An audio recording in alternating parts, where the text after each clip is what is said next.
오늘 우리에게 주신 하나님 말씀은 에베소서 6장 1절에서 4절의 말씀입니다.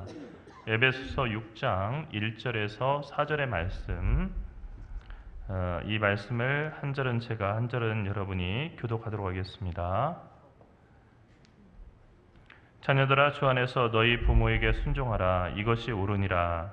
내 아버지 어머니를 공경하라. 이것이 약속인 첫 계명이니. 이로써 내가 잘되고 땅에서 장수하리라. 또 아이들아, 너희 자녀를 열려 하지 말고 오직 주의 교훈과 훈계로 양육하라. 아멘. 우리가 인생에서 경험할 수 있는 모든 의미 있는 삶은 관계에 있습니다. 인간은 멀리서 보면은 망망대해에 홀로 떠 있는 외로운 섬과 같은 존재처럼 보이지만, 그 섬과 섬이 연결될 때 만남이라고 하는 기적이 일어나고, 그리고 거기에서 관계가 시작이 되는 겁니다. 우리는 끊임없이 다른 사람과 인연을 맺으면서 그곳으로 인생이라고 하는 옷감을 짜냅니다. 여러분, 옷감에는 시줄과 날줄이 있습니다. 관계도 두 사람의 노력이 합쳐져야 이루어지는 겁니다. 나 혼자 열심히 최선을 다한다고 해서 관계가 저절로 이루어지는 것은 아닙니다.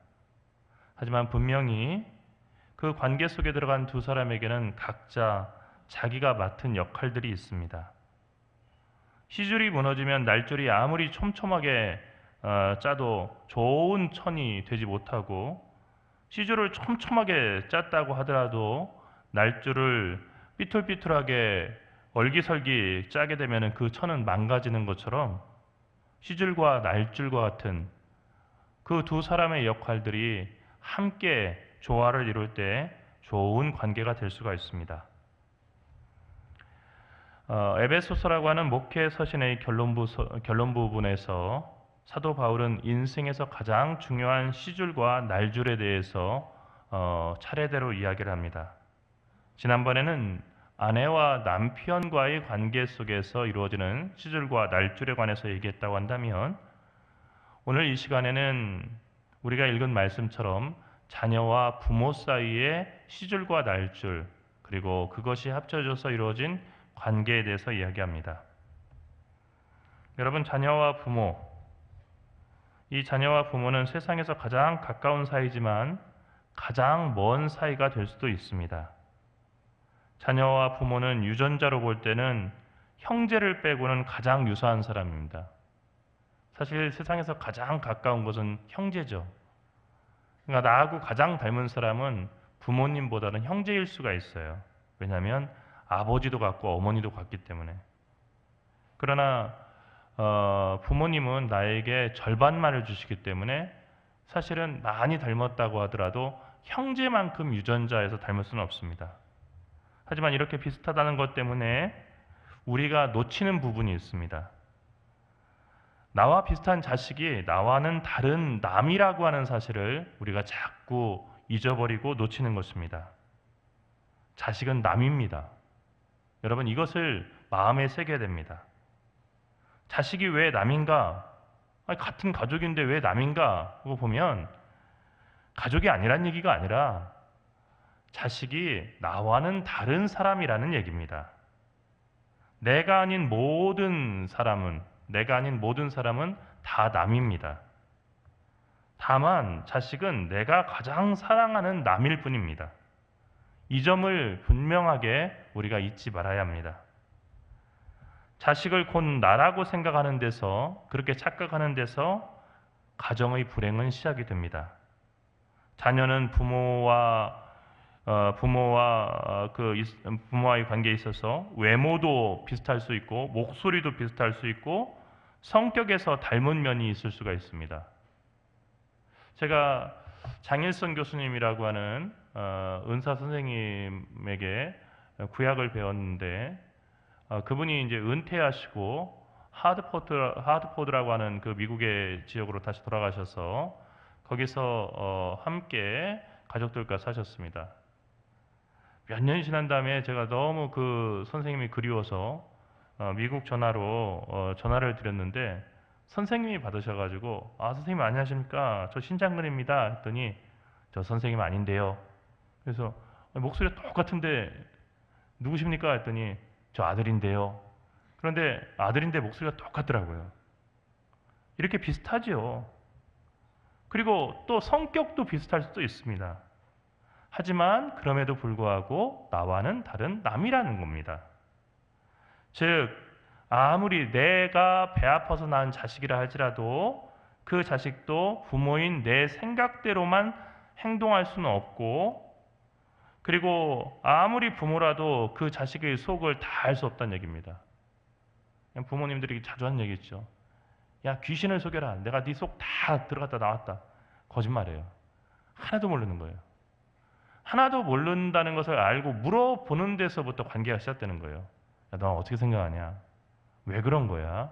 하고 물어봐야 뭐가 되는데, 야, 내가 네 속 다 들어갔다 나왔다. 내가 다 안다. 야, 10달 동안 내 뱃속에 넣고 다녔는데 내가 너를 몰라? 하는 데서 문제가 생기는 거죠. 그렇기 때문에 정말로 부모와 자녀와 건강한 관계를 원한다고 한다면 자녀를 대할 때 저 사람은 남이구나 라고 하는 것을 늘 의식하면서 남을 대하듯이 예의를 갖추고 상대방의 생각을 묻고 적절한 경계선을 두려고 노력해야 된다는 겁니다. 오늘 말씀은 자녀의 도리와 부모의 도리에 대해서 순서대로 말하고 있습니다. 첫 번째는 자녀됨의 도리입니다. 1절에서 보니까 자녀들아 주 안에서 너희 부모에게 순종하라. 이것이 옳으니라 라고 했고, 2절에서는 내 아버지와 내 어머니를 공경하라. 이것은 약속이는 첫 계명이니 이로써 내가 잘되고 땅에서 장수하리라 라고 얘기했습니다. 대부분 부모님들은 1절과 2절을 되게 좋아합니다. 그리고 3절부터 4절의 말씀을 읽고 싶어 하지 않습니다. 책임은 별로 이렇게 지고 싶지 않고 권리를 주장하고 싶고, 그것 봐라. 성경에 너 부모한테 잘하라고 했잖아. 성경이 뭐라고 했냐? 너 잘하라고 했잖아. 근데 자녀들은 3절과 4절을 보면서 그것 보세요. 어떤 부모가 되라고 했어요? 자녀를 노엽게 하지 말라고 했잖아요. 계속 이렇게 물고 물리는 싸움이 되는 거죠. 여러분, 부모에 대한 자녀의 도리는 순종과 공경입니다. 자녀는 부모에게 순종하고 공경해야 된다는 얘기예요. 그런데 성경에서 순종과 공경은, 이 순종하다, 공경하다는 말이 주로 사용되는 것은 하나님과 사람들과의 관계 속에서 사람의 의무로 자주 거론되는 부분입니다. 그러니까 성경에 나오는 대부분의 순종과 공경이라고 하는 단어는 하나님과 관련이 되어 있는 거예요. 그런데 사도 바울은 자녀됨의 그 도리를 말하면서 굳이 순종과 공경이라고 하는 단어를 끌어서 말하고 있습니다. 무슨 의미입니까? 자녀들이 부모를 대할 때 항상 하나님을 대하듯이 대하라는 얘기예요. 요즘은 자녀를 친구처럼 대해야 자녀가 잘 큰다고 말하는 육아 전문가도 있습니다. 하지만 이거는 정신 나간 소리입니다. 옳지 않은 얘기예요. 부모는 부모이고 자녀는 자녀일 때, 부부자자 할 때 가정은 가장 건강해질 수 있습니다. 부모가 때로 자녀와 토론도 하고 상의도 하고 합의도 할 수 있죠. 하지만 어떤 가치와 어떤 경우에 관해서는 결코 양보할 수 없는 그런 부분이 있다는 거예요. 그러니까 그 가문에 속해서 그 부모의 자식으로 자라려고 하면 이것만큼은 양보할 수 없다고 하는 것을 부모는 자녀에게 심어주는 거예요. 이건요, 여러분, 그렇게 자유로운 영혼 같은 프로이드도 얘기했어요. 부모의 중요한 역할은 뭐냐면 자녀에게 윤리와 도덕이라고 하는 하나의 틀을 만들어주는 거예요. 그러니까 부모가 여기에서 그 원칙이 없이 흥청망청하고 오늘 이러고 내일은 저러고 하면은요, 자녀는 거의 그냥 헬렐레하는 그런 사람이 되는 거예요. 인생을 어떻게 봐야 할지를 전혀 알지 못하는 상태가 되는 거죠. 그런 면에서 부모와 자녀가 항상 평등할 수가 없습니다. 여러분, 사람이 어찌 하나님과 같을 수 있겠습니까마는 부모에게 자녀가 하나님을 대하듯이 순종하고 공경해야 되는 이유는 하나님께서 사람을 만드신 것처럼 사람들 가운데서 유일하게 부모가 자기의 살과 피를 나누어서 나를 태어나게 했고 모든 정성과 수고를 아끼지 않고 나를 길러주신 그런 사람이에요. 그게 부모님이에요.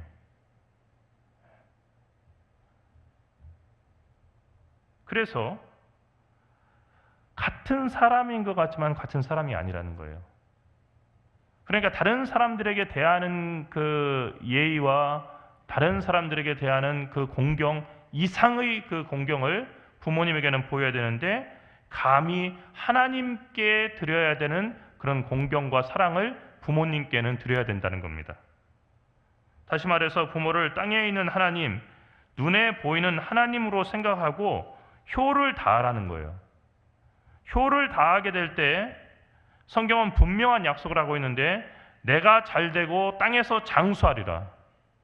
오래 살리라. 이 장수하리라고 하는 그 축복이 붙어있는 십계명은 이것밖에 없어요. 내가 땅에서 잘되고 장수할 것이라는 그 약속이 십계명 가운데 내 부모를 공경하라에만 있는 거예요. 아무리 똑똑하고 훌륭한 사람이라 하더라도 부모 없이 난 사람이 어디 있겠습니까? 또 아무리 못 배우고 무식하며 보잘것없다 해도 자녀에게 부모님은 높이 우러러볼 산과 같은 존재라 하는 얘기입니다. 그렇기 때문에 동양에서도 모든 예절의 시작을 효에서 시작해서 충으로 완성한다라고 얘기했습니다. 그러니까 효도하는 데서부터 인간으로서 최초의 예절을 배우고 그리고 나라에 충성하는 것으로 그 예절을 완성한다는 거죠. 그렇기 때문에 공부는 잘하는데 그리고 여러 가지 재주는 많은데 부모에게 효도하지 않는다. 이 자녀는 사실은 성경적인 의미에서도 그렇고 우리 동양적인 의미에서도 그렇고 이 사람은 온전한 사람이라고 볼 수가 없는 거예요. 세상에서 잘되고 형통하기를 원하지 않는 사람이 어디 있겠습니까? 그런데 그렇게 되려고 하면 먼저 사람이 되란 얘기예요. 여기서 사람이라고 하는 것은 사람다운 사람을 얘기하는 겁니다. 여러분, 세상에는 죽을 때까지 사람답지 못하게 사는 사람들이 너무나 많습니다. 이것은 오늘날만의 이야기가 아니고요. 그리스의 철학자 디오게네스가 대낮에 시장에 등불을 들고 다니면서 사람을 찾습니다. 사람을 찾습니다. 그런 환한 대낮에 등불을 들고 이렇게 다녔어요. 저 사람 미친 사람 아니야? 이 백주대낮에 무슨 그 등불을 들고 다녀? 환하게 다 보이는데. 그런데 사람들이 환하다고 하는 이 세상이 얼마나 어두워졌는지를 보이기 위해서 등불을 들고 다녔고요. 그리고 사람들이 가장 많이 모였다고 생각하는 그 시장통에 들어가가지고 사람을 찾습니다. 사람을 찾습니다 하고 다닌 거예요. 그러니까 우리 주변에 사람은 많이 있지만 사람다운 사람을 찾아보기 힘들다는 거죠. 여러분, 사람다운 사람이 어떤 사람입니까? 그것은 사랑할 줄 아는 사람입니다. 근데 그 사랑의 시작은 어디서 시작됩니까? 자기를 낳아주신 분께 순종하고 공경하는 데서부터 시작됩니다. 인류를 사랑하고 가난한 아프리카 어린이 사랑한다고 막 정말 그 돈을 모으고 자기는 거기에 몇 구자를 집어넣고 자랑하면서 정작 자기 부모에 대해서 무관심하다고 한다면 그 사람은 그는 공연부라는 겁니다. 아래로는 부모에게 순종하는 효도요, 위로는 나를 창조하신 하나님께 순종하는 믿음이 우리가 말하는 사랑입니다.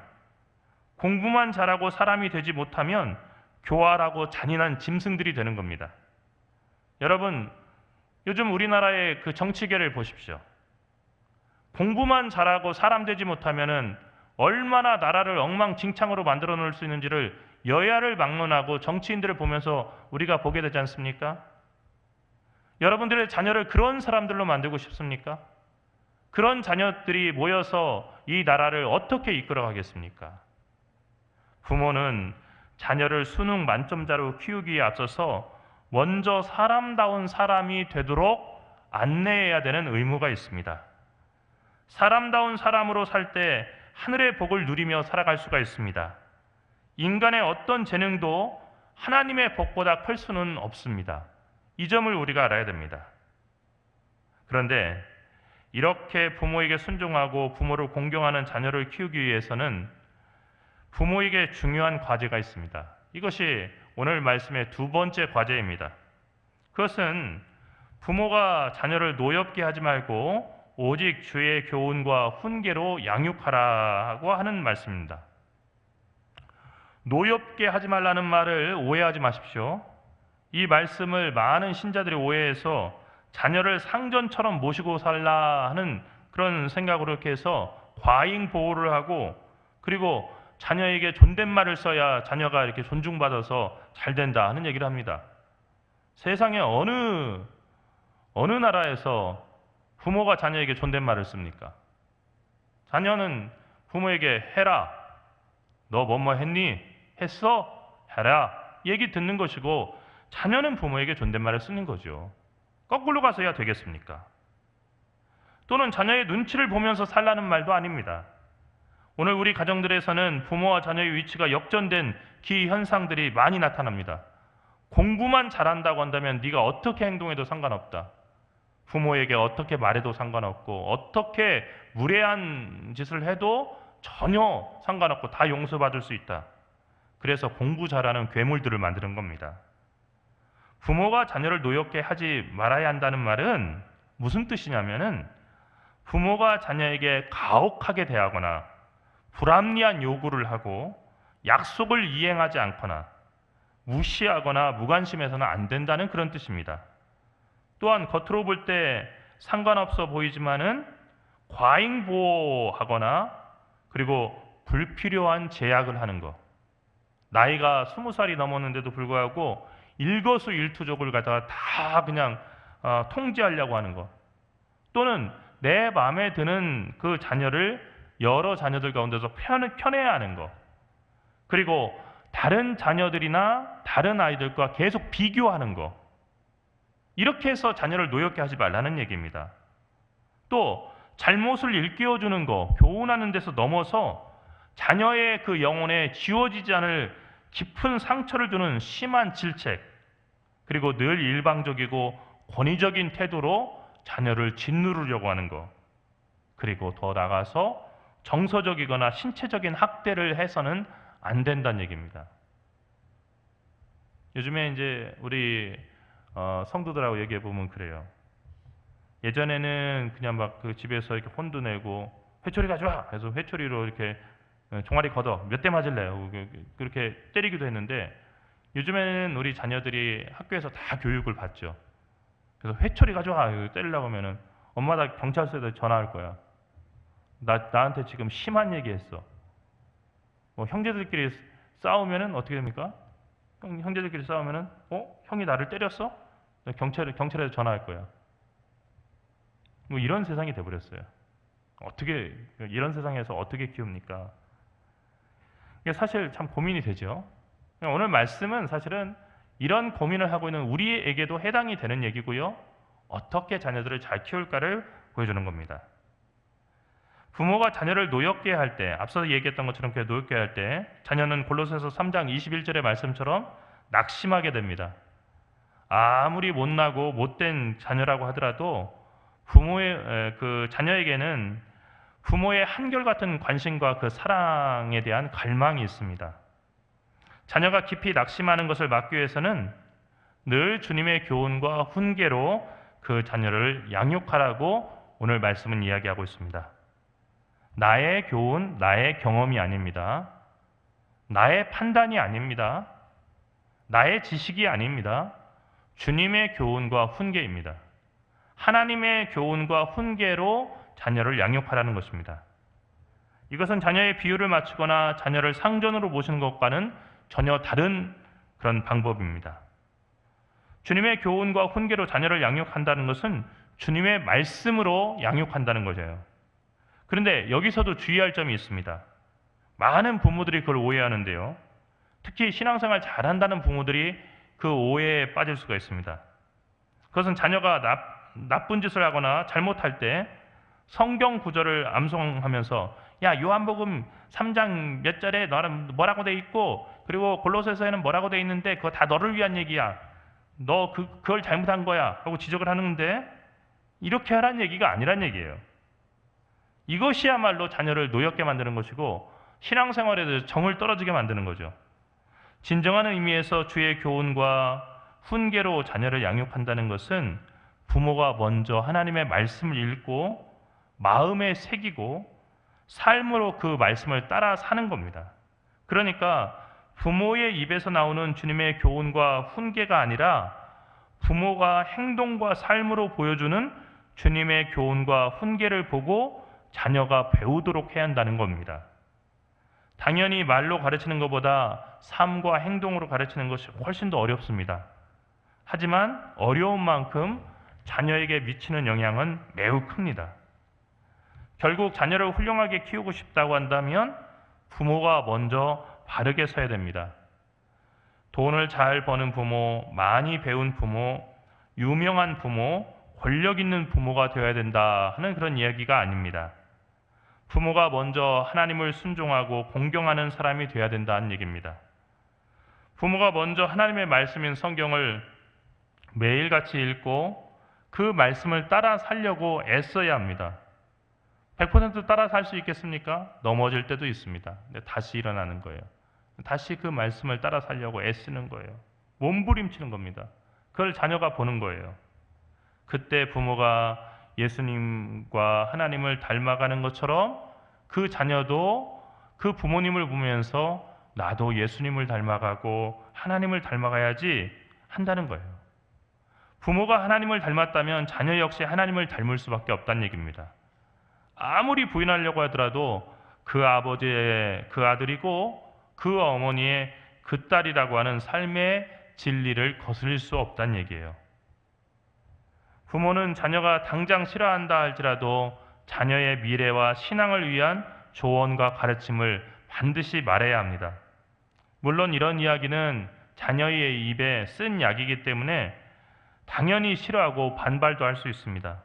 여기서 중요한 것은 부모의 일관성이에요. 자녀를 향한 조언과 가르침이 기분에 따라서 달라져서는 안 된다는 얘기입니다. 부모가 안 된다고 한 것은 기분이 나빠서 한 말이 아님을 자녀가 깨달아야 돼요. 이거는 자녀를 사랑하기 때문에 기분이 좋든 나쁘든 이것은 정말로 따라야 될 가치라는 것을 그 자녀가 알 수 있도록 일관되게 얘기한다는 거죠. 그 부모가 자기 기분에 따라서 같은 일을 두고도 오늘은 된다고 했다가 내일은 안 된다고 하거나 아니면 반대로 오늘은 안 된다고 분명히 얘기했었는데 내일은 기분이 좋은 그 상태에서 물어봤더니 된다고 얘기한다고 한다면 자녀는 매우 혼란스럽게 된다는 거예요. 하나님께서 어제와 오늘이 동일하듯이 좋은 부모는 어제와 오늘이 동일해야 합니다. 그리고 한번 이야기를 뱉어서 이래야 한단다라고 얘기한다면 그 말은 태산과 같아야 되는 거예요. 그러니까 쉽게 그냥 들썩들썩 하는 말이 아니고 우리 어머니가 다른 건 몰라도 주일을 지켜야 된다. 주일은 반드시 교회 가서 예배 드려야 된다. 우리 어머니 가만히 보니까 그렇게 얘기하셨는데 고3 되니까 야 주일은 지켜야 되는데 고3 때는 고3이 무슨 주일이야. 그래서 다 합격한 다음에 가는 거야. 안 가도 돼. 얘기했더라. 그럼 뭘 배울까요? 필요에 따라서 자기가 급하고 안 급하고를 따지고 중요하고 안 중요한 걸 따져서 주일 지킬 수도 있고 안 지킬 수도 있는 거구나. 이걸 배우는 거예요. 또 항상 다른 사람들에게 정직하라고 얘기했는데요. 어떤 면에서 이렇게 보니까 부모가요. 나도 알고 있는 사실인데 막 정말로 눈 하나 깜빡하지 않고 거짓말을 갖다 기가 막히게 하는 거예요. 와 정말 대단한 인간이구나. 딱 그렇게 감탄하는 그 순간 그 자녀는 어떻게 생각해요? 정직하라는 것은 경우에 따라서 정직하라는 얘기지 항상 정직하라는 얘기는 아니구나. 이걸 배우는 겁니다. 사랑하는 성도 여러분, 순종하는 자녀의 부모, 오늘 설교의 제목인데 이 부모는 바로 먼저 순종하는 그리고 하나님을 닮아가고 또 예수님을 닮아가는 그리스도인입니다. 자녀는 부모의 순종도 본받고 부모의 불순종도 본받습니다. 더 중요한 것은 자녀를 바꾸려고 노력하기보다는 나를 바꾸려고 노력해야 한다는 것입니다. 부모와 자녀의 사이에 갈등이 있다고 한다면, 그런 가정이 있다고 한다면 한번 생각해 보십시오. 부모와 자녀가 항상 싸운다고 한다면 이것은 일종의 약속 대련과 같습니다. 수없는 갈등과 다툼을 통해서 부모도 그리고 자녀도 뭘 배우게 되냐면 그 게임의 규칙을 배우게 되는 거예요. 내가 이렇게 하면 상대방은 저렇게 하고, 상대방이 저렇게 하면 나는 이렇게 한다는 보이지 않는 규칙이 이미 정해져 있기 때문에 매일 그 틀에서 벗어나지 못하고 싸우는 거예요. 그 규칙을 계속해서 반복하는 겁니다. 그거는 부모, 자식도 마찬가지고 계속 부부싸움하는 사람들도 마찬가지예요. 애들이 알아요. 그러니까 계속 싸우면 막 부부싸움도 계속 싸우잖아요. 그러면은 막 뭐 저기 당신 왜 늦었어?부터 뭐 시작했는데 뭐 이게 하면은 그러는 뭐 당신 집안은 그렇게 저기 해서 예의가 바라서 하면은 아이들이 이제 동생한테, 형이 이제 동생한테, 야 우리 방으로 도망가야 돼. 왜 형? 이거 TV 봐야 되는데 하면은, 야 그러는 당신 집안은 나오면은 위험한 부분이야. 빨리 도망가야 돼. 그래서 이제 방으로 들어가는 거예요. 다 패턴을 옆에서 보는 사람은 다 읽는 거예요. 부모 자녀도 그렇다는 거죠. 그렇다면 그 갈등을 멈추는 방법은 어떤 겁니까? 이거 기억하고 가세요. 의외로 간단합니다. 둘 중에 한쪽이라도 변하면 그 무한 반복되는 갈등은 멈추게 되는 거예요. 전혀 다른 게임이 되기 때문이에요. 내가 이렇게 하면 너는 이렇게 하고, 이렇게 다 이렇게 예상이 있는데 예상이 벗어나는 반응이 하나라도 나오게 되면 어라? 이게 아닌데? 하면은 뭐지? 하고 멈추는 그 순간이 생기게 되는데, 그러면서 갈등을 다른 관점에서 볼 수 있게 된다는 겁니다. 그러므로 부모는 자녀를 바꾸려고 노력하는 대신에 내가 먼저 하나님께 순종하고 하나님을 공경해서 하나님 뜻대로 살려고만 노력하면 됩니다. 그리하면 이 모든 것을 너희에게 더하시라고 하는 하나님의 뜻이 이루어지고, 또 자녀를 그 하나님의 뜻대로 인도할 수 있는 지혜도 하나님께로부터 우리에게 임하는 것입니다. 그러므로 부모가 변할 때 자녀가 변하는 겁니다. 순종하는 자녀의 부모, 그 부모가 하나님께 먼저 순종하기 때문에 그 자녀도 순종하는 자녀가 된다고 하는 것을 오늘 말씀은 우리에게 얘기하고 있는 거예요. 이 말씀을 꼭 기억하시고, 또 그 가정 속에서 그리고 자녀와의 관계 속에서 항상 잊지 말고 날마다 적용하고 그리고 실천하시기 바랍니다. 기도하겠습니다. 살아계신 하나님, 은혜와 사랑을 감사합니다. 하나님의 뜻대로 늘 살아가기를 원하지만, 그리고 내 자녀들을 하나님의 말씀으로 양육하기를 원하지만 우리에게 여러 가지 부족함이 많고 허물이 많다는 것을 깨닫게 됩니다. 주여, 불순종하는 저희들을 불쌍히 여겨 주시옵시고, 저희가 먼저 참회하고 하나님의 뜻에 순종하고 예수 그리스도의 십자가의 도를 따라서 죽기까지 하나님의 뜻대로 살아가는 그런 그리스도인 되게 인도하여 주셔서 저희를 통해서 하나님의 사랑이 우리 자녀들에게 나타날 수 있게 인도하여 주시옵시고, 그리하여 우리 자녀들이 예수님이 그러셨듯이 하나님을 닮은 참 사람이 되게 인도하여 주시옵소서. 여러 가지 어려운 가운데서도 특별히 가정 가운데 갈등과 그리고 분열이 있는 가정들을 위해서 특별히 기도합니다.